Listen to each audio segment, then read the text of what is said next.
extradite ng US. Ang gusto ay parang kikidnapin na lang daw, i-abduct na lang daw pagkatapos igaganon. Hello! Kahit tanungin mo yung mga na biktima mo, hindi nila gustong iganon ka.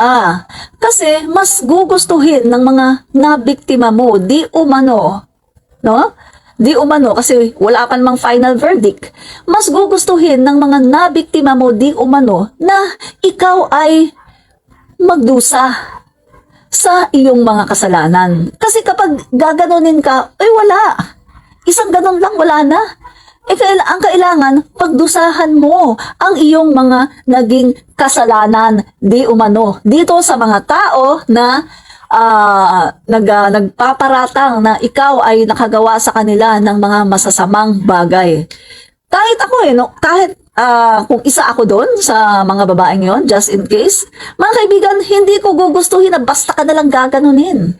Ang gusto ko, pagdudusahan mo sa jail ang iyong ginawa. Kasi habang nasa jail ka, ilang taon mong pagdudusahan yan, mga kaibigan, mas maganda yun kaysa ganunin ka. Isang lang, wala na, hindi mo na alam. Diba? So, samantalang kapag ikaw ay inilagay sa jail, mas maganda yun. Dahil araw-araw na ginawa ng Diyos ay mapagdudusahan mo, no? Na, ay, ganito pala ang nangyari sa akin, nandito ako sa jail, diba?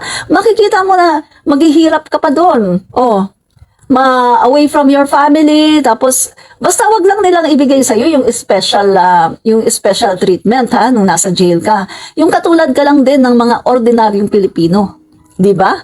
Na kumakain ng mga pagkain na hindi masyadong masasarap, tapos very limited lang. Tapos wala kang sariling kwarto, makikishare ka lang sa isang kwarto, tapos may mga kasama ka. Basta yung normal lang, no? Katulad ng mga ordinary ng mga nasa kulungan. Huwag lang special treatment, no? Kasi hindi namin gugustuhin na basta-basta ka lang iganon. Kasi wala yun eh. Hindi mo mararamdaman eh. Tsaka hindi ka magkakaroon ng realization na mali ang ginawa mo, no? At hindi ka magsisisi. Samantalang kapag nasa jail ka, no? Pagdudusahan mo yung mga ginawa mo, baka malay mo, humingi ka talaga ng tawad sa Panginoon sa paggamit mo sa kanyang pangalan. Diba? At humingi ka ng tawad sa mga nagawa mo doon sa mga tao na nagawan mo ng masama, di umano. Diba? Kaysa yung ganon, hindi yun, mga kaibigan, no? Pero yung sinasabi niya, ang nakakatakot lang dito mga guys, no? Sa sinasabi niya na i-abduct daw siya, tapos igaganon daw siya. Ang nakakatakot lang dito mga guys, no? Eto, sabihin ko sa inyo kasi nakikita natin sa kanya, sinisisi niya ang ating Pangulo Bongbong Marcos at saka si F. Elisa Marcos, no? Na nakikipag-connive daw dito daw sa US, sa CIA, nakikipag-connive daw nakikipagsabuatan. So, ang nakakatakot dito mga guys, baka yung masasamang elemento, alam niyo na kung sino-sino yung mga masasamang elemento na yan, mga kaibigan, sakyan yung kanyang sinasabi. At siya ay, pagkatapos, ibibintang ngayon sa Marcos administration. Yun ang nakakatakot dyan. Diba? Pwede mangyari yan, mga kaibigan. At hindi natin alam yung utak ng mga masasamang elemento na yan. Alam nyo naman siguro kung sino yung may mga kakayahan yan. Hindi ko na sasabihin dito at baka maano tayo dito, diba? Alam nyo naman siguro sino ang may mga kakayahan na gumawa ng ganyan. Na diba? So yung sinasabi niya, ibinibintang niya sa Marcos administration, pati ang First Lady mga kaibigan, sinasama niya ang First Lady, ay inuulit ko, maaring sakyan ng mga masasamang elemento na siya ay iganon at ibintang ngayon sa ating Pangulo sa Marcos administration. Pwedeng mangyari yun. Kaya just in case na mangyari yung sinasabi niya mga guys, alam nyo na. Alam nyo na at wag niyong pagdududahan ang Marcos administration dahil yan ay hindi gagawin ng ating Pangulo. Dahil alam naman natin na ang Pangulo natin ever since mga guys may takot sa Diyos. Siya ay nag-uphold sa Constitution. Siya ay merong paggalang sa human rights. At ang Pangulo natin, hindi niya kayang Even Duterte, si Duterte mismo ang nagsabi na sobrang bait ng Pangulo natin na kahit langaw, hindi niya kayang Duterte mismo nagsabi, mga kaibigan. Diba?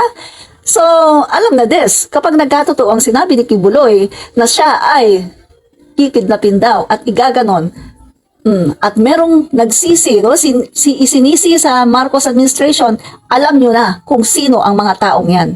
Sila ay talagang yung mga tao na gustong pabagsakin ang ating Pangulo, Bongbong Marcos. Nang sa ganon, ang mga Pilipino ay magalit sa ating Pangulo. Pero alam nyo na mga guys, sinasabi ko na sa inyo ngayon, winawarningan ko na kayo ngayon na just in case na nagkatotoo ang sinasabi ni Apollo Kibuloy, hindi po ang Pangulo natin ang magpapaganon sa kanya.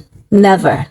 Hindi kayang gawin ng ating Pangulo dahil ang Pangulo natin ay may takot sa Diyos at may pagmamahal sa mga kababayan natin at siya ay nag-a-uphold sa human rights at sa Constitution. No? So, hindi po niya kayang gawin yan. Ituloy po natin ang statement po ni Kibuloy.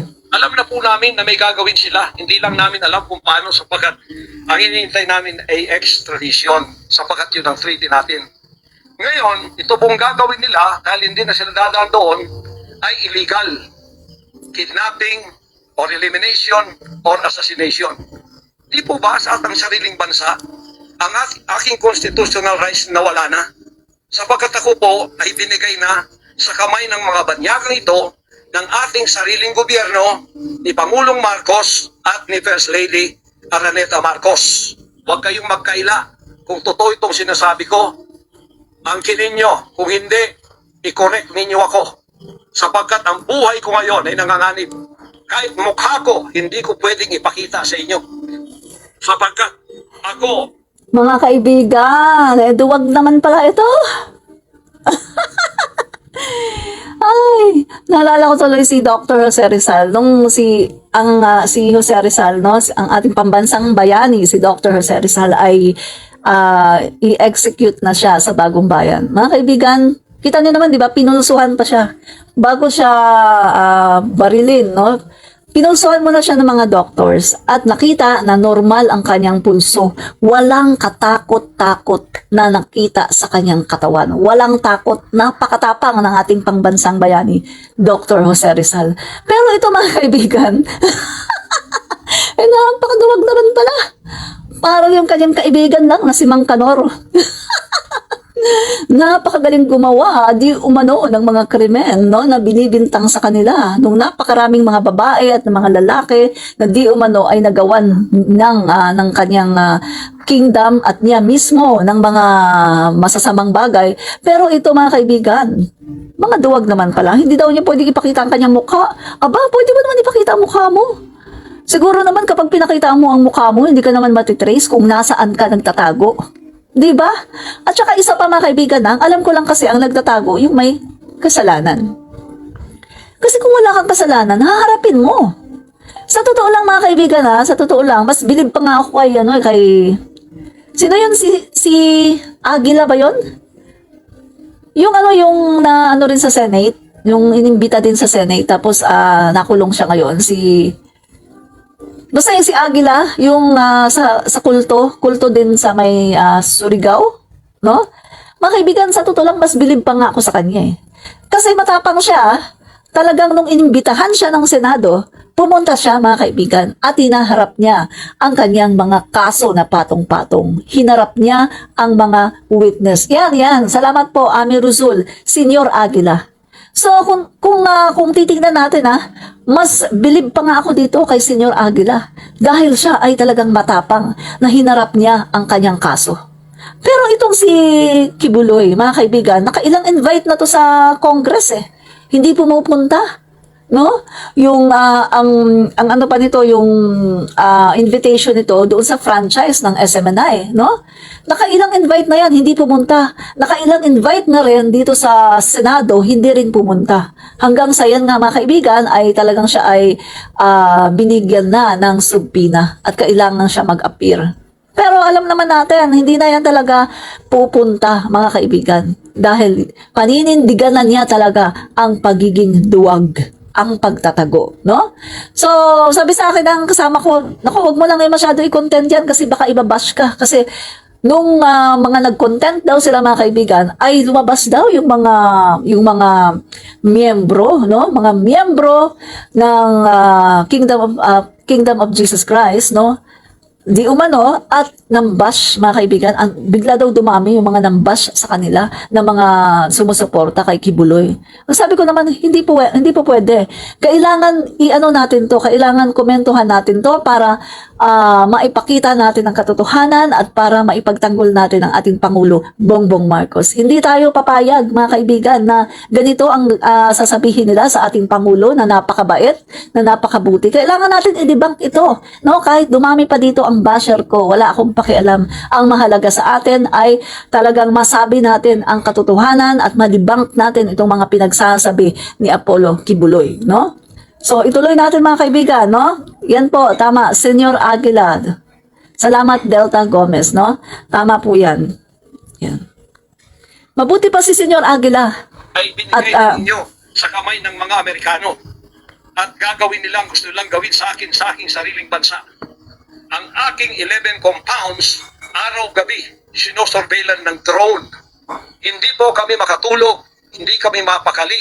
Baka yung ginawa nila sa amin noong 2020 doon sa Amerika, na bigla kaming pinasok, pinagigibang pintuan, pinagigibang lahat ng aming pamamahay sa loob, linikwak lahat, ay gagawin nila dito sa aming bansang Pilipinas sa aking mga compound. Saan man po ako naroroon, nandoon sila nakasurveillance sa akin at naghihintay na lang ng tamang pagkakataon upang ako ay kidnapin o kaya patayin. Saglit. Ang sabi niya kasi 2018 pa sila ginugulo. Tapos nung umuwi siya dito, by 2020 yata yan, nung umuwi siya dito no? Or 2021. 2020 yata, no? Pagkatapos ng umuwi siya dito, no? So, mga kaibigan, ang tagal-tagal na, na ngayon, 2024. Kasi lagi daw sino-surveillance yung lugar nila dyan sa Davao, no? Ganon din daw ang ginagawa nung nasa Amerika siya. At ang sabi niya mga kaibigan, di ba, yung kanyang mga statement na i-abduct daw siya, na gusto daw siyang iganon, ang tagal naman. Sa tingin ko mga kaibigan, kung talagang gustong gawin ito ng Amerika, kung talagang gusto nilang gawin na i-abduct siya at iganon, mga kaibigan, hindi na mag-aantay ito ng ilang taon pa. Dapat ginawa na yan, di ba? Talagang hindi na yan mag-aantay mga kaibigan, sa totoo lang. Ang tagal ang tagal. Di ba?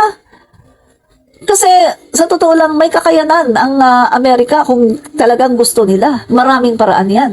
Di ba mga kaibigan? Pero bakit hindi nangyayari? Kasi nga, puro lang duda, yung mga sinasabi niya, puro mga duda, puro mga haka-haka, kasi natatakot siya. Di ba? Walang katotohanan. Kasi kung totoo yan, hindi na siya makakarating ngayong 2024, mga kaibigan. Ang tagal-tagal na, 2018. Sinasabi niya na since 2018, ganun ang ginagawa sa kanya. Palagi siyang sinasurveillance. Palaging binabantayan yung kanyang mga kilos. So, ibig sabihin, kung since 2018 pa, ngayon, dapat wala na siya. Dapat ganun na siya, di ba? So, meron talaga dito, mga kaibigan. Mali ito mga sinasabi niya. Puro lang ito, mga haka-haka. O kaya i-assassinate na ganon-ganon na lang para mawala ako dito sa mundong ito. Na kanilang, bakit ako naging hadlang? Hindi ko alam. Hindi lang po yun mga kababayan, kundi ang aking leaders lahat kasama na sa elimination. Ito po ang aking Board of Administrators, senior leaders, lahat po sila ay pwede na rin nilang patayin lahat. At pagkatapos hindi namin alam kung anong plano nila sa buong properties namin sa Kingdom Nation. Kahit bakit ganito sila kagalit at bakit ganito ang kanilang treatment sa akin na isang appointed son. Ang ministry ko po ay evangelizing the whole world with the Word of God. Hindi ko naman kasalanan ako'y maging kaibigan ng politikong tulad ni Pangulong Duterte, Vice President Sara. Taga Davao po kaming lahat. Lumaki kami lahat ito. Alam ko po ang aking mga kaibigan Saglit. Kasi doon sa kanyang statement, parang parang nahuhulaan ko na ang mga susunod niyang sasabihin. Mga guys, gusto ko lang malaman nyo na hindi ko pa napapanood ito. So, sabay-sabay po tayo na nanonood nito at on the spot po ang aking pagkukomento. No? So, dito po sa sinasabi niyang ito, parang nahuhulaan ko na ang mga susunod niyang sabihin. Parang sinasabi niya na kaya siya ginaganito daw ng administrasyon ay dahil siya ay kaibigan ng Duterte. Siya ay kaibigan ni dating Pangulong Rodrigo Duterte at ng Vice Presidente ngayon na si Sara Duterte. Parang kanyang gustong sabihin na pinopolitika, no? Yung ginagawa daw sa kanya ngayon ay dahil sa politika. Dahil kasama siya, no, sa gustong pagsira daw sa mga Duterte ay kasama siya daw. Yan ang nababasa ko, no, sa kanyang mga sinasabi. Ituloy natin, tingnan natin kung totoo nga yung aking hinala, no. So, sabay-sabay po tayo. Ngayon ko lang po ito napanood kasi very busy ako kahapon, nasa kongreso ako. So, hindi ko po siya talaga napanood, no. So, tingnan natin kung totoo yung aking perception. Na lumaki kami, mayor namin yan, prosecutor pa, naging congressman, naging president. Yan po ang aking pakikipag-ugnayan for nation building. Wala akong ibang interest sa bansang ito, kundi ang pagunlad. Ngayon, ako po ay inuusig. Ako po ay ginigipit. At ako po ay sinasaktan sa lahat ng paraan ng mga false accusation, false allegations, na ayaw naman nilang pumunta sa korte. At pagkatapos, ayaw din nilang harapin. Ay paharap itong mga... Saglit. Mali yun Mali yung sinasabi niya. Saglit. Mali po yung sinasabi niya na hindi naman daw pumupunta sa korte. Mali yun. Bakit mga kaibigan? Di ba? Alam naman natin yung mga nag-testify nga, si Elias Amanda nga lang mga kaibigan di ba? Nagdemanda. Pero, kahit na merong matibay na ebidensya, anong sinabi ng fiskal? Wala daw. So, ibinasura ang kaso. So, eto yung mga kaibigan, kinasuhan na siya sa Davao. Pero, hindi nga nagpa-prosper. Yung mga kinakaso sa kanya ay hindi po nagpa-prosper. Dahil sabi ko nga sa inyo, sino ba ang mga nakaupo sa Davao? Alam naman natin yan Duterte po ang mga nakaupo sa Davao, mga mayors. Matagal na po, Duterte ang may hawak. So, paano magpa-prosper yan, no? Sinasabi niya, bakit daw hindi siya kinakasuhan sa korte? Ay, hello, kinasuhan ka sa korte, pero hindi nga nagpa-prosper. Kaya nga, ang mga biktima, pumunta nga sila sa Senate at nanghingi na sila ng tulong sa Senado. Kasi gusto nila maging na to, yung kumbaga malaman na ng taong bayan, yung mag-iingay na talaga sila para wala na talagang kawala. Mapipilitan talaga ang Senado na talagang kumbaga busisiin ito. Kung tingnan kung talagang may kasalanan ka at kapag meron, mga kaibigan, dadalhin na talaga ito sa tamang platform at ikaw ay talagang kakasuhan na. Kasi kung mananatili na doon lang talaga sa Davao magsasampa, ganun paulit-ulit lang din ang mangyayari. Mababasura lang din ang kaso. So kailangan talaga na ito ay ma-publicize din. Remember mga kaibigan ko lang sa inyo yung kaso noon ni Maggie de la Riva. No, si Maggie de la Riva, yung napakaganda na artista na hinalay ng Big Four. Yung Big Four na yon, anak yon ng mga malalaking mga politiko na napakarami ng nagahasa, no? Ang dami na nilang nagahasa, mga kaibigan, lampas 100, pero hindi po sila nakukulong, hindi sila nakakasuhan or nakukulong kasi nga sobrang napaka-prominent ng kanilang mga pamilya, no? At yung mga judges, kapag may magsampa ng kaso, hindi nagpa-prosper kasi binabasura agad. So ano pong ginawa ni Maggie de la Riva during that time?